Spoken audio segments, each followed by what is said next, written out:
قال: أخ يسأل: أبي اشترى سيارة بمال ربوي فهل يجوز لي أن استخدمها؟ الإثم على المباشر، فإذا احتجت إلى استخدامها فلا بأس باستخدامها، وإذا كنت مستقيما وتركت استخدامها لأجل الوالد حتى ينتبه لهذا التعامل الحرام، فتركتها لأجل الوالد يستفيد من تركك فينتصح، فلا بأس بذلك.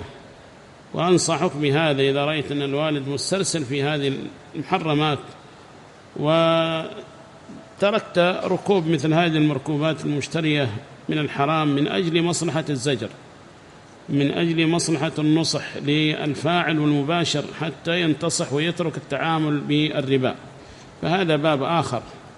وإن ركبتها فالإثم على المباشر مع نصحه وأن هذا ما يجوز، شراء مثل هذه المركوبات بالربا حرام، وتنصح لأبيك.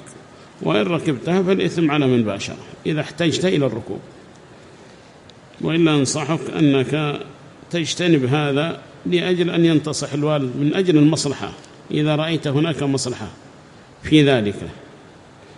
والهجر للوالد لا يجوز، لكن ترك ما هو حرام فلا بأس أن يترك الابن ما تعاطى الوالد من المحرمات، لا بأس. وأما هجره حرام. وإن جاهداك على أن تشرك بما ليس لك به علم فلا تطعهما وصاحبهما في الدنيا معروفا وهما مشركان. الوالدان خط أحمر في الهجر، لا يجوز هجرهما.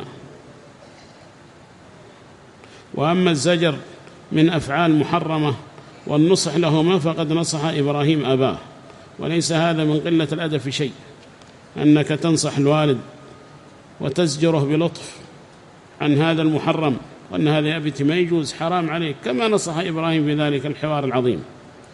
فالنصح شيء والهجر شيء، نصح لكل مسلم.